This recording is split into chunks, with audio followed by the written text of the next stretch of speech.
Hello dear ANM JNM 2024 aspirants, আমি Debapriya. Welcome and welcome back to my YouTube channel. তোমাদের ANM JNM 2024-এর পরীক্ষা 14 জুলাই। তার আগে আমাদের হাতে আর মাত্র 17 দিন। তো আমি ধরছি 2 দিন এদিক ওদিক করে আমাদের হাতে আর 15 দিন সময় বাকি রয়েছে। এই 15 দিনে ঠিক কী করলে তোমাদের এক্সামটা ক্র্যাক করতে সুবিধে হবে বা তোমরা এক্সামটা ক্র্যাক করতে পারবে, সেটাই আজকের ভিডিওতে আমরা আলোচনা করব। আজকে আমি যে পয়েন্টসগুলো লিখেছি, 7টা পয়েন্ট তোমাদের জন্য ভীষণই গুরুত্বপূর্ণ এবং প্রত্যেকটা পয়েন্টই তোমাদেরকে কিন্তু ফলো করতে হবে, ঠিক আছে? তো আগেই বলে রাখি যে আমরা একটা 30 ডেজের চ্যালেঞ্জ নিয়েছিলাম ANM JNM 2024-এর পরীক্ষার আগে। তার আজকে অলরেডি ডে 21। কথাই আছে, কোনো কাজ যদি তোমরা 21 দিন ধরে করো তাহলে সেটা তোমাদের অভ্যেসে পরিণত হয়, হ্যাবিট হয়ে যায়। তো আশা করছি যারা অনেস্টলি ফার্স্ট দিন চ্যালেঞ্জটা নিয়েছিলে এবং তারপর থেকে আমিও রেগুলার ভিডিও আপলোড করে গেছি আর তারাও রেগুলার মোটিভেটেড থেকেছে, তারা অলরেডি তাদের একটা অভ্যেসে দাঁড়িয়ে গেছে এই 30 ডেজের চ্যালেঞ্জটা। যারা এখনও শুরু করনি, তোমাদের হাতে আর 15 দিন বাকি রয়েছে। 30 ডেজ না হোক 15 ডেজের তো একটা চ্যালেঞ্জ তোমরা নিতেই পারো। কোনো কিছুকে যখন তোমরা চ্যালেঞ্জ আকারে নেবে তখন দেখবে সেটাকে পূরণ করার যে একটা জেদ, সেটা অনেকটা বেড়ে যায়। এই যে 30 ডেজ চ্যালেঞ্জের আজকে ডে 21, 30 ডেজের রুলসগুলো একবার শেয়ার করে দিই।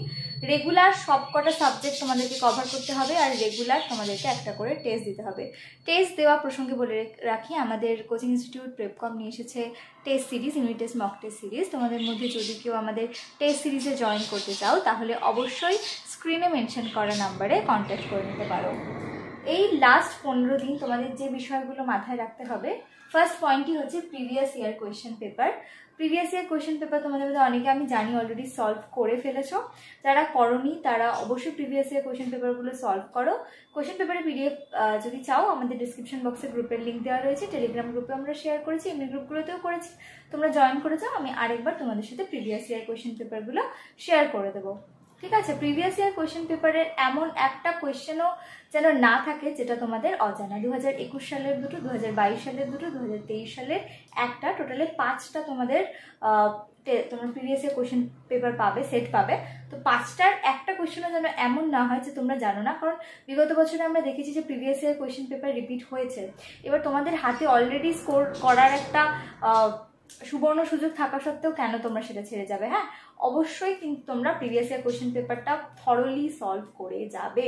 আর একটা কোয়েশ্চেন করার সময় শুধু সেটার অ্যান্সার না, সেই রিলেটেড আরও যে কোয়েশ্চেনগুলো হতে পারে সেটা বুঝে সেটার অ্যান্সারও কিন্তু তোমাদেরকে করে যেতে হবে।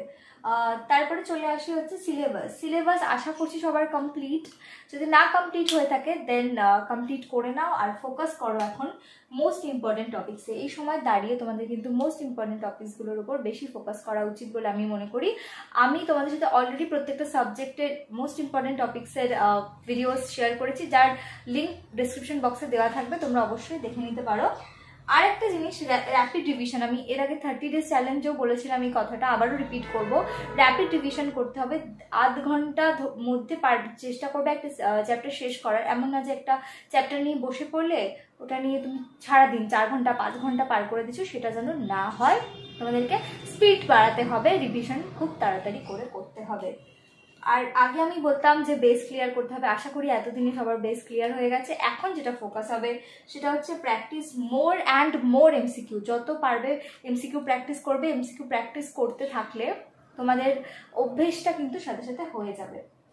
আর তোমাদের রেগুলার টেস্ট দিতে হবে, ঠিক আছে? প্রত্যেক দিন চেষ্টা করবে একটা করে টেস্ট দেওয়ার। এবং আমি যেমনটা বললাম যে আমাদের টেস্ট সিরিজে জয়েন করতে পারো, আমরা কিন্তু রেগুলার টেস্ট হয়। শুধু টেস্ট না, OMR ফিলিংও কিন্তু রেগুলার প্র্যাকটিস হয়। তো রেগুলার একটা জিনিস করার ফলে এক্সাম হলে গিয়ে আর নতুন করে কিছু মনে হবে না।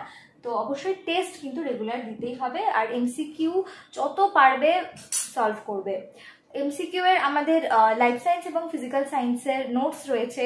তোমরা যদি আমাদের নোটস পারচেস করতে চাও তাহলে স্ক্রিনে মেনশন করা নাম্বারে কন্ট্যাক্ট করে নিতে পারো। লাইফ সায়েন্স এবং ফিজিক্যাল সায়েন্সের নোটসের প্রাইস অনলি 99।